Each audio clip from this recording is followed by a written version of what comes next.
Guys, I just spent 2 hours looking at all these connections, popping them all apart, because I would turn the key on and it wouldn't even prime the fuel pump. It would make that clicking noise, but it wouldn't prime the fuel pump.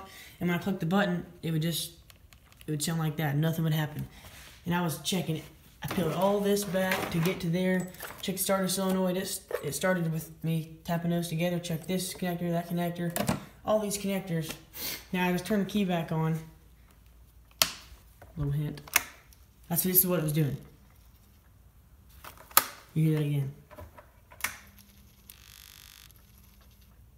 All it was doing was making that clicking noise, and that's just like redoing the program or whatever.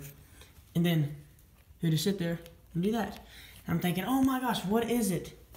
So then I looked over here, and this switch. I think I need to get a new switch, because look,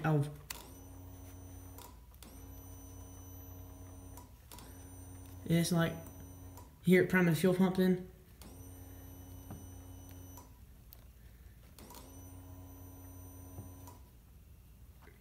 It's not wanting to do that. And that switch is just kind of, it's not really a switch, it's just kind of put some dielectric grease on it. But yeah, that's the whole problem right there. So I just spent 2 hours taking my four-wheeler apart, and it was a switch the whole time.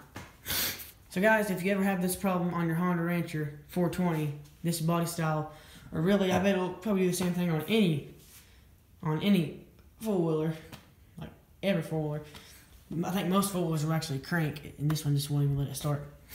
But yeah, if you ever have this problem on any other four-wheeler, Honda, Kawasaki, I know they all have kill switches.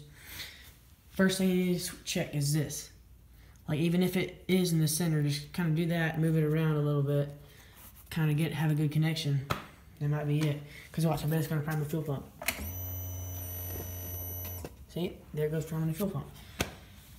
But yeah, I fixed it. Guys, subscribe to my channel to find out more stuff, more crazy stuff like this. Peace.